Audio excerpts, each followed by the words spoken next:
Hello, how are you doing today? Hi, I'm good. I'm fine. You? I'm good, thanks for asking. So, my name is Aaliyah, and I'm the social service worker here at the CLSC. I just wanted to know, have you ever met with a social worker before? Not really.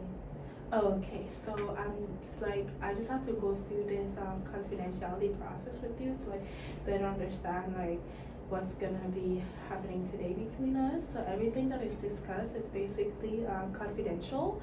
So meaning that it stays here unless you're in danger or an elder or baby that is involved is in danger. I would have to speak to my supervisor because I want to make sure that you're safe and I want to make sure that everyone also involved in the situation are safe. Is anything is there anything that you need me to go over or is it understandable? No, it's fine. Okay, perfect. So what brought you here today? I've been struggling a lot recently. I've been struggling with a lot of things, and I just needed some help.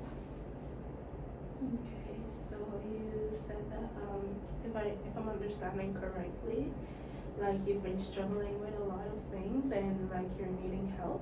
Yeah. Okay, so how may I help you today? Well, I something happened to me years ago. I was in an incident.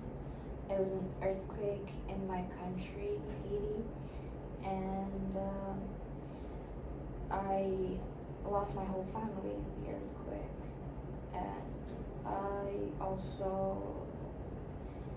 I also was disabled then, and I think that really um, my life really changed after that incident.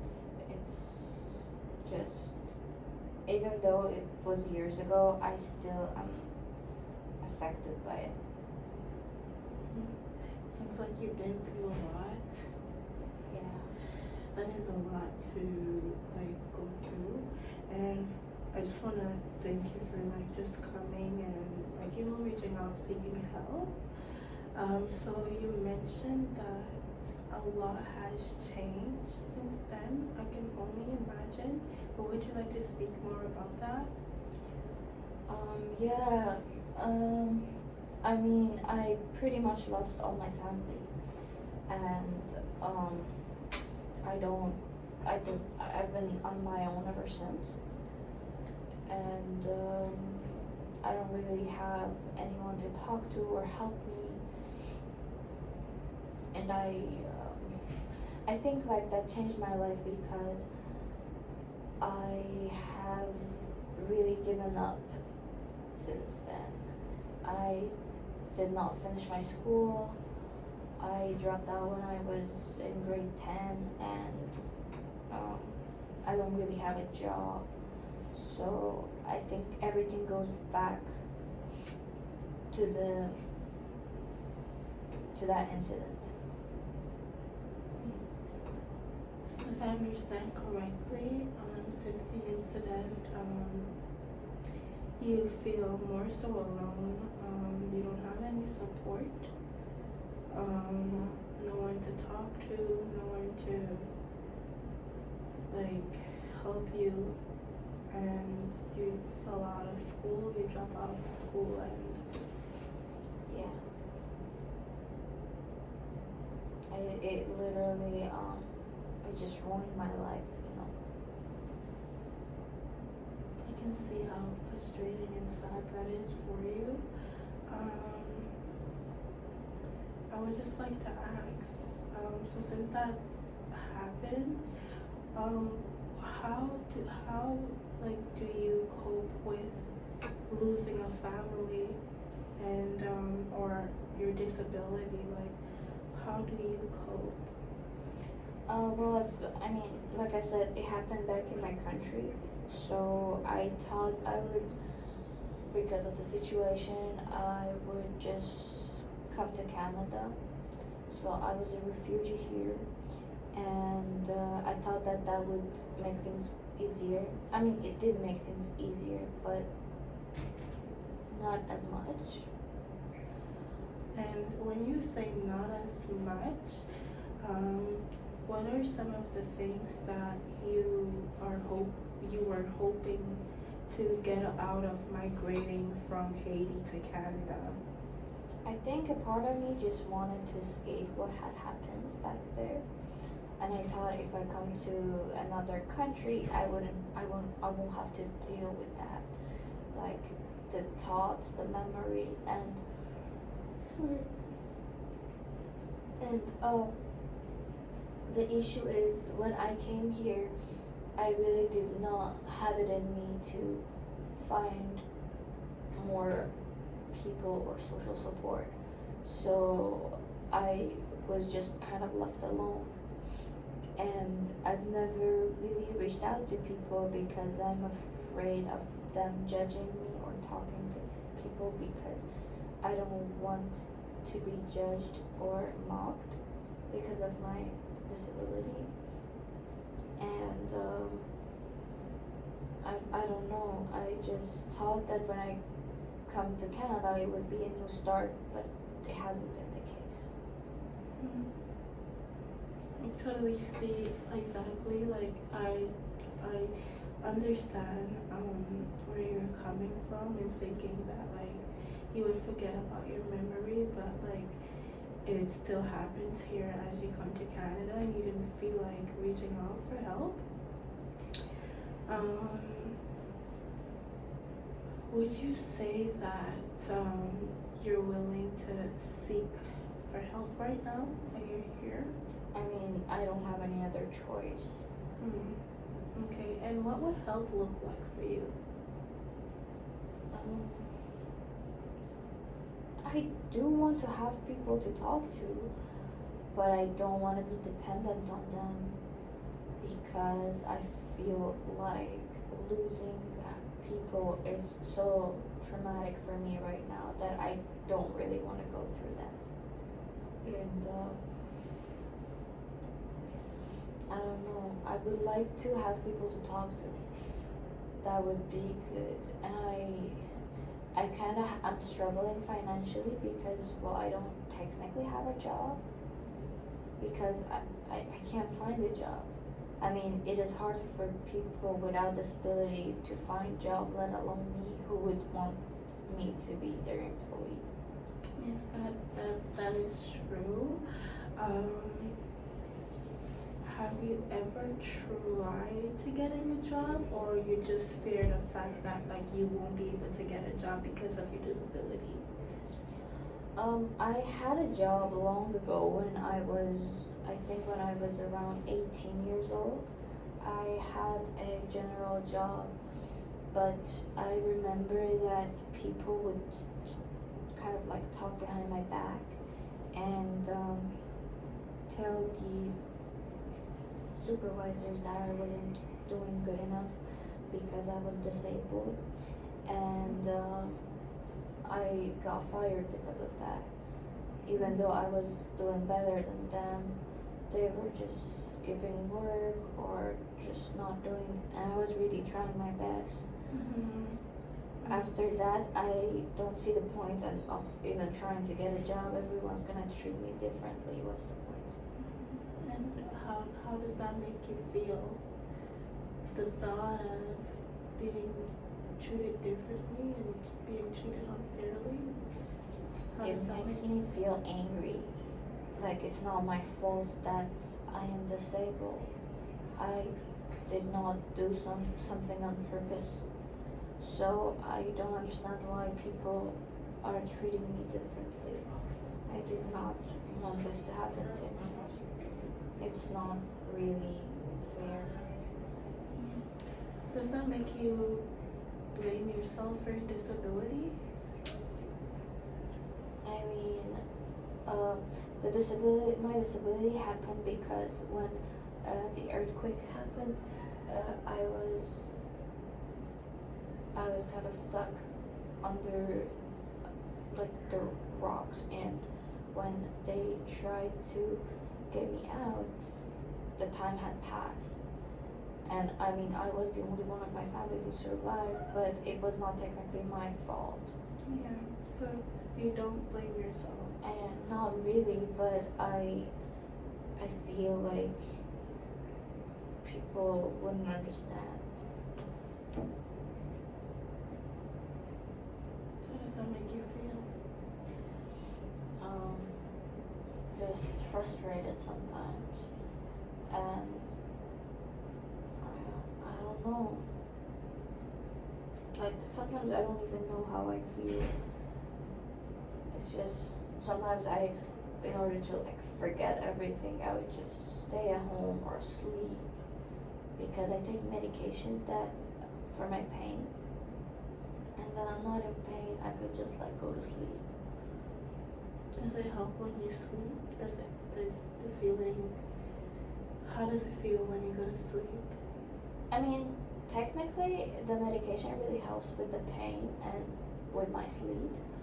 So that's really good. But when I'm asleep, I don't really have to think, you know. So it's kind of a way for me to escape. Yeah. So do you take the medication to escape or for the pain? Kind of both. I mean, if I don't take the medication, the pain is gonna be too much to handle. And when I do take the medication, I feel sleepy and it eases the pain so I could fall asleep easier. So it's kind of a both-sided thing, you know.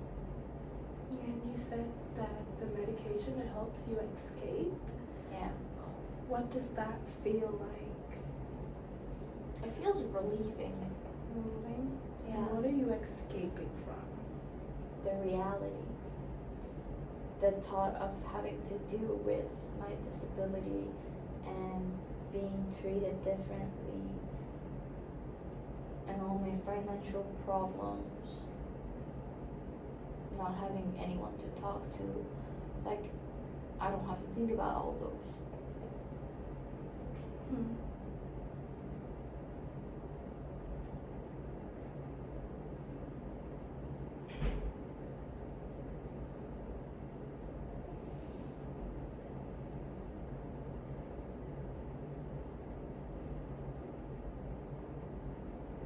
And so like when you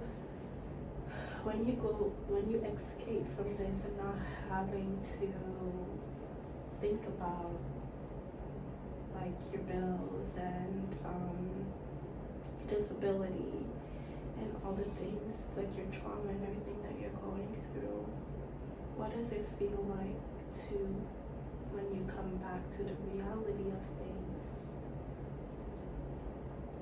I mean, it feels annoying. It feels annoying, but there's no other option. I cannot sleep like 24 hours a day. My body wouldn't let me. And I somehow need to get things done. I mean, I have to eat. I have to do stuff. So I try to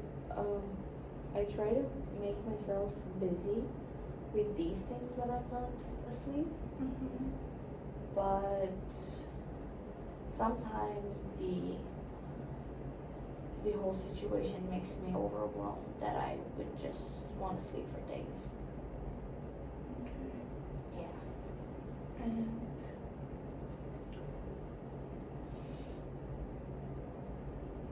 how does it feel to sleep for days?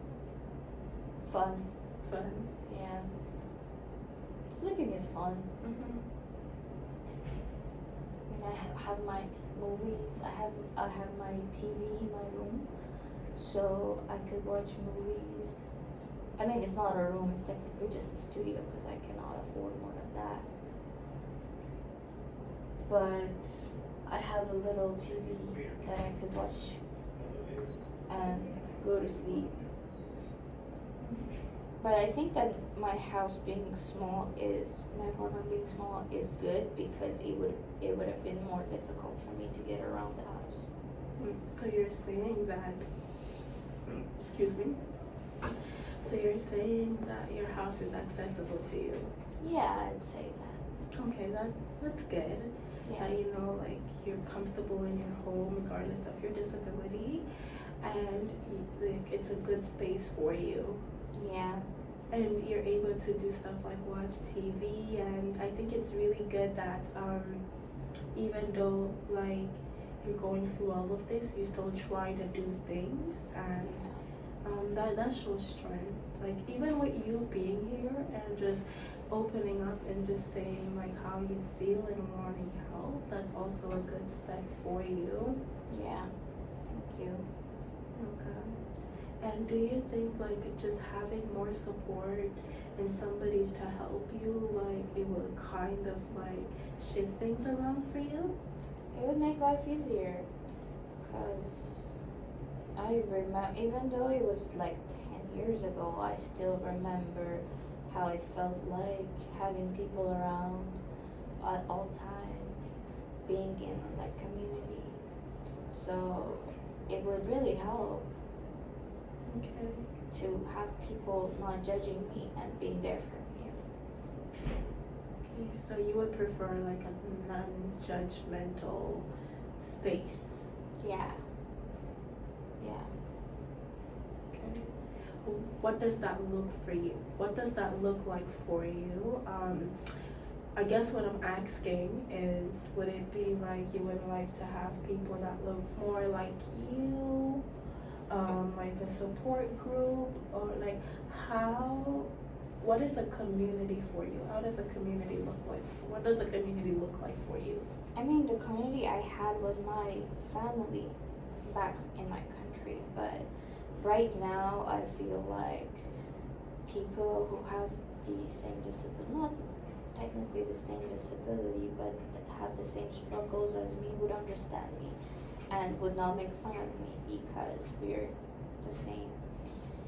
I think that would be a good community. We could talk about our struggles, and you know, it's just that sometimes knowing that someone is going through the same thing as you would be really helpful. Yeah, I can only imagine. That is definitely something that we can look into to find resources for you. Would that be something that you would be interested in? Yeah, that would be good. Okay, perfect. So we will definitely take a look into that. So I know if you've mentioned earlier that your pills, it helps you. And I kind of just want to go back to that, okay, right? So when you say that your pills, you do it for both, for your pain and to escape reality, I just want to know, do you ever go over the exceeding amount that you're supposed to take? Sometimes if I feel really in pain, I would go overdose, but not all the time though. Okay. Because So I'm scared. I'm scared of the medication having a bad effect on me. yeah, I can see that. Why you would be scared. It's not a good thing to have an overdose. An overdose are like your body reacting, you know, negatively Yeah. to medication. So you mentioned that basically it's you really take it you go over the consumption because the pain it doesn't soothe, right? Yeah, sometimes.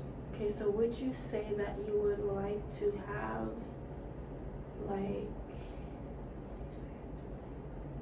would you say that you would like to have Follow appointment with the doctor. yeah, a follow-up take two. Would you say that you would like to have a follow-up appointment with your doctor to probably like go over your dosage, maybe give you like a higher dosage? Would that be something that you're interested in? Yeah, that would be good. I mean, I don't have a doctor. I've been on the waiting list, Okay. but I do not have a doctor. But that would be good to go. I mean, maybe they could change my medication, and it would Okay. be better for me. So how do you usually get your medication? I had a doctor a few years ago, and he gave me my prescription for 5 years. And because he was leaving, and I was not under care for a while. But yeah, I had some struggles. I was not under care because I was selling drugs, and that was something that I had like to get over. But he gave me a prescription for a while, and my prescription is actually ending this year. Okay. So it would be good to have that appointment with a doctor or a referral at least. Okay, I just want to mention, because you mentioned that you were on drugs and you got over that. Yes. So I'm happy you were selling drugs. I was selling drugs, Yeah. and I mean I was using it too, because well, it was there. So are you still using drugs? No, I don't Okay. do it anymore. Are you still selling drugs? No. Okay, perfect. So I'm happy that like you're no longer doing that. Yeah. That's something to celebrate. I hope you do celebrate that. So you mentioned that like you currently don't have a family doctor, No, right? I don't. Okay. And so basically, how intense are your pain? It depends on the day, honestly. Sometimes if I don't do a lot of difficult stuff, if I don't go for groceries or stuff, if I don't go outside, it's manageable. But on the days that I have to work or I have to like cook or stuff like that, that would be a little difficult for me. I would have to like take more pills, you know. Yeah, and would you say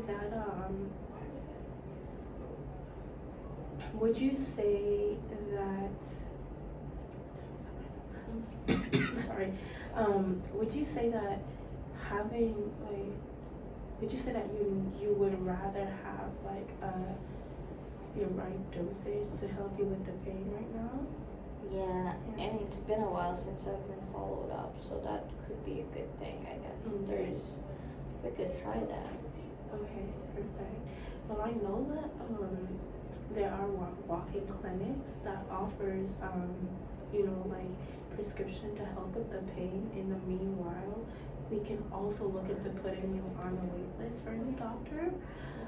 So in the meanwhile, we can look into the resources of like a walk-in clinic to make sure that you have like at least a higher dosage to help with the pain instead of overdosing with the current dosage that you have right now.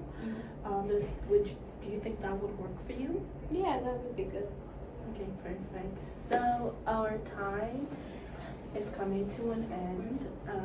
It was really nice seeing you today and having this conversation with you today. Honestly, I'm so proud of this step that you have taken to become, to to get better or to help you with what you're going through. I'm happy for you making that step, and I just want to go over everything that we've talked about. We talked about basically like what you've been going through since you came here, and like how you how your life has completely changed and shifted around. You also talk about before you didn't want help, and now you're really seeking help, and you're seeking like community like you, so you can relate more. We've also talked about like you and not getting a family doctor is something that you wish to have for the doses of your medication. And we also talk about how your mental health now, your apartment, and how it's perfect for you, which I do think it's a good thing. Did I miss anything? No. Okay. That's pretty much it. Perfect. So if you would like, in our next appointment, we'll just go over like the walk-in clinics that you can go to, and we can also look into like getting you a doctor and everything. Thank you so much for coming here, Destin, and I hope that you have a great week. Thank you. You too. Okay, bye. 24.